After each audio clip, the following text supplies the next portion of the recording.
అనగనగా ధర్మవరం అనే ఓ పల్లెలో రంగయ్య అనే ఓ పాల వ్యాపారి ఉండేవాడు. అతనికి 2 పాడి ఆవులు ఉండేవి.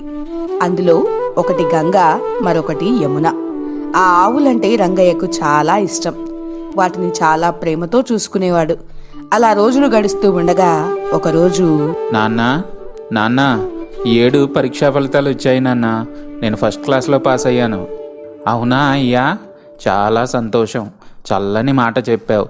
తర్వాత ఇంకా ఉద్యోగం చేస్తావా అన్నమాట కాదు నాన్న, ఉన్నమాటే. కానీ నాన్న, నేను ఒక కోచింగ్ తీసుకోవాలి. దానికోసం ఒక 30,000 ఖర్చు అవుతుంది నాన్న. అవునా అయ్యా, సరేలే. మన ఊరిలో వడ్డీ వ్యాపారి దానయ్య గారు ఉన్నారు కదా, ఆయన దగ్గరికి వెళ్ళి వడ్డీకి డబ్బులు తీసుకొని వస్తాను. నీకు ఉద్యోగం వచ్చాక వాటిని తీర్చేద్దాం. అంతవరకు నేను మన గంగా యమున ఇచ్చిన పాలతో వడ్డీ కడతాను. అలాగే నాన్న. అలా ఆ రోజు గడిచిన తర్వాత మరునాడు, అరే చిన్నా. హా నాన్న, ఇదిగో వస్తున్నా. ఇదిగో నాన్న, నువ్వు అడిగిన డబ్బు. ఆ దానయ్య గారి దగ్గరికి వెళ్ళి తీసుకొని వచ్చాను. నేను అడగగానే మారు మాట్లాడకుండా డబ్బులు ఇచ్చాడ్రా. చాలా గొప్పోడు. అవునా, సరే నాన్న, ఈ డబ్బు మనం త్వరలోనే తీర్చేద్దాం. నువ్వు నిశ్చింతగా ఉండు. సరేనా అన్న. నువ్వు చదువుకున్నవాడివి, విజ్ఞానం విధేయత ఉన్నవాడివి. నీకు చెప్పే అంతటి వాడిని కాదు, కానీ ఒక్క మాట జ్ఞాపకం ఉంచుకో బిడ్డ. హోదా పెరిగితే అహం పెరగవద్దు. డబ్బు చేతికి వచ్చినా మనం ఎక్కడి నుంచి వచ్చామన్నది మరవకూడదు. అలాగే నాన్న, నువ్వు చెప్పినట్టే చేస్తాను. మంచిది బిడ్డ, ఇంకా వెళ్ళిరా అని చెప్పగానే అక్కడ నుండి పట్నం బయలుదేరతాడు రాజు. అలా పట్నం వెళ్ళిన తాను తన కోర్సు పూర్తి చేసుకుని ఒక మంచి ఉద్యోగాన్ని పొందుకొని చాలా సంతోషంగా జీవిస్తూ ఉంటాడు. అలా తన జీవితం సాగుతున్న వేళ ఒకసారి నాన్నకు ఫోన్ చేద్దాం. నాన్నా, ఎలా ఉన్నావు? బాగున్నానయ్యా, నువ్వెలా ఉన్నావు? నేను కూడా బాగున్నాను నాన్న. గంగా యమున బాగున్నాయా? బాగున్నాయ్యా. నీ ఉద్యోగం ఎలా సాగుతుంది? నాన్న, ఆ దేవుని దయ వల్ల అన్నీ అనుకున్నట్లుగానే సాగుతున్నాయి. నాన్న, నేను ఆ దానయ్య గారికి ఇవ్వవలసిన డబ్బుని సిద్ధం చేశాను. ఈసారి వచ్చేటప్పుడు తీసుకొని వస్తాను. మంచిది నాన్న. ఎప్పుడు వస్తావు? మరో 2 రోజుల్లో వస్తాను నాన్న. రా నాన్న, నిన్ను చూసి చాలా కాలం అయ్యింది. అవును నాన్న, నాకు కూడా అలానే ఉంది. సరే నాన్న, నాకు కొంచెం పని ఉంది, ఉంటాను. సరే అయ్యా, జాగ్రత్తరా, వేళకు తిను. సరే నాన్న, నువ్వు కూడా జాగ్రత్తగా ఉండు అని చెప్పి ఫోన్ కట్ చేస్తాడు. అలా 2 రోజులు గడిచిన తర్వాత రంగయ్య గంగా యమునతో ఇలా మాట్లాడుతూ ఉంటాడు. తినండి. ఈరోజు కొన్ని ఎక్కువ పాలివ్వాలి. మరి మా చిన్నయ్య వస్తున్నాడు. చాలా కాలం తర్వాత పట్నం నుండి వస్తున్నాడు అని అలా తన పాడి ఆవులతో మాట్లాడుతూ ఉండగా, నాన్న, గంగా యమునలతో ఏదో చెప్తున్నావు. అయ్యా రాజు, వచ్చావా అయ్యా? ఎలా ఉన్నావయ్యా?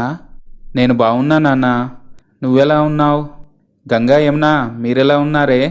వీటికేం, బాగానే ఉన్నాయి. నేను బాగానే ఉన్నాను.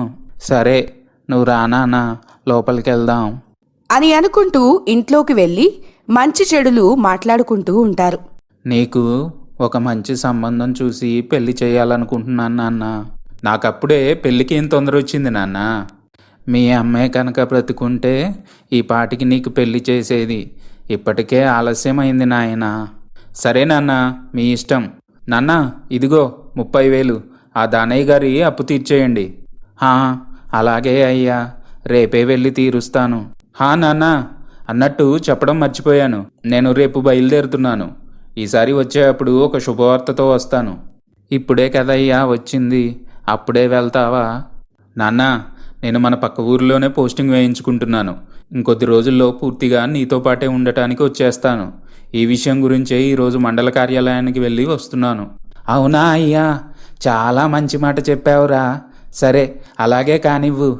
అలా వారి సంభాషణ గడిచిన మరుసటి రోజు రాజు పట్నం వెళ్ళిపోతాడు. అలానే రంగయ్య డబ్బు చెల్లించడానికి వడ్డీ వ్యాపారి దానయ్య దగ్గరికి వెళతాడు. అక్కడ, ఏంటి రంగయ్య, ఇలా వచ్చావు?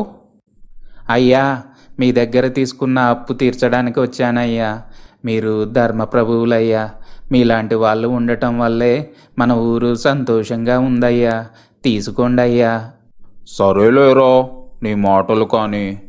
అదేమిట్రా 30,000 మాత్రమే తెచ్చావు, మిగతా సొమ్ము తర్వాత కడతావా?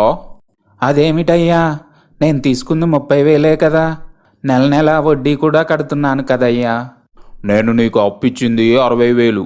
ఇంతకాలం నీ దగ్గర డబ్బు లేక 30,000కు మాత్రమే వడ్డీ కడుతున్నావు అనుకున్నాను.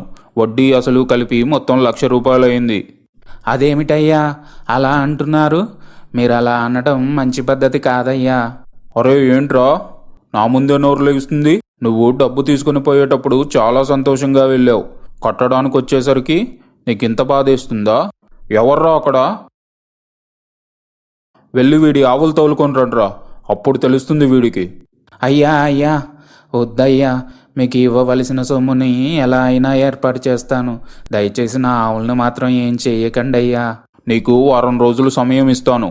ఈలోపు డబ్బు తెచ్చి నీ ఆవుల్ని తీసుకెళ్ళు, లేదంటే వాటిని సంతలో అమ్మి నువ్వు ఇవ్వవలసిన అప్పు కింద జమ వేసుకుంటాను.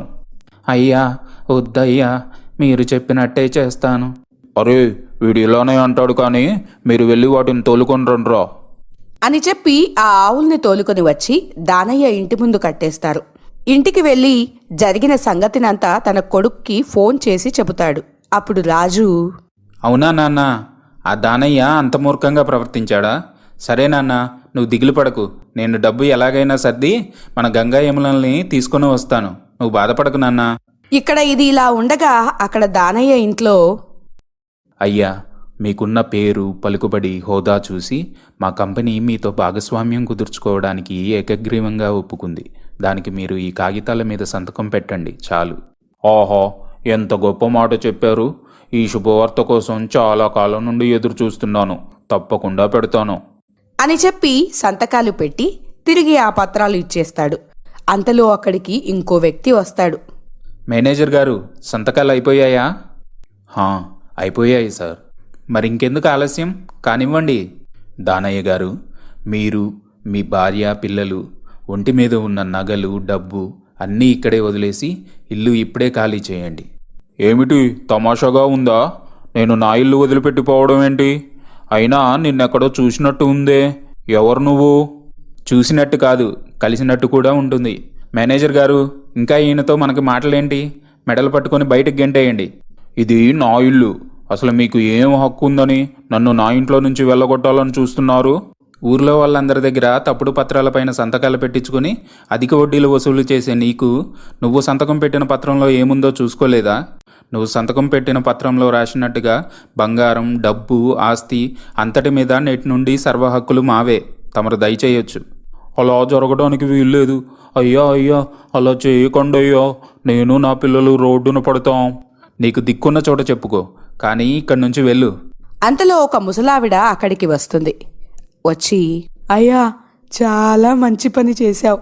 వీడు అందరినీ ముంచి ఇంత వాడైతే నువ్వు వాడినే ముంచావు.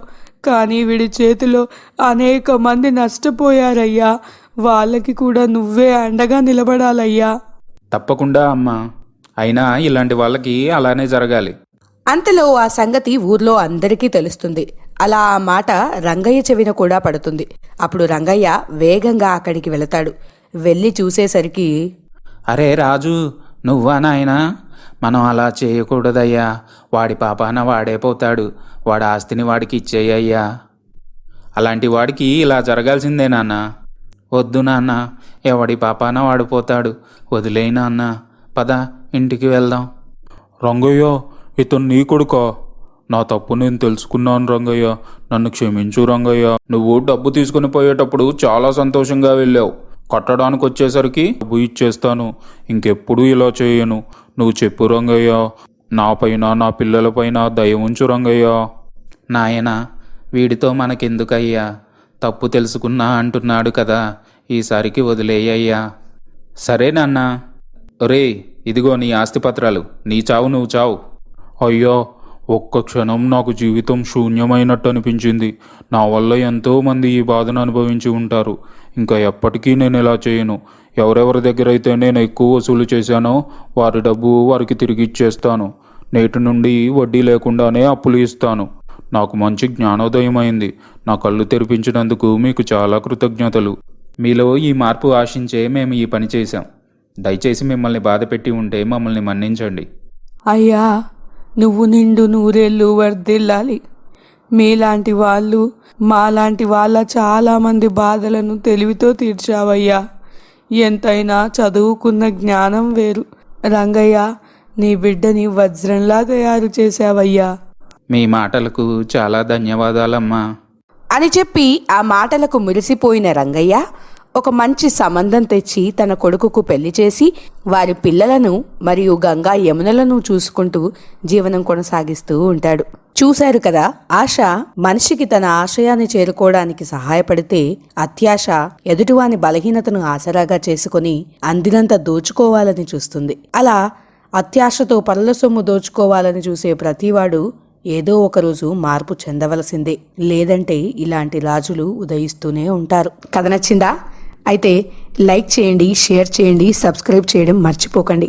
మీ విలువైన సలహాలు, సూచనలు కామెంట్స్ రూపంలో తెలియపరచండి. మీరు మొదటిసారి మా ఛానల్ని విజిట్ చేస్తే మా ఛానల్లో ఉన్న ప్రతి కథను వీక్షించండి.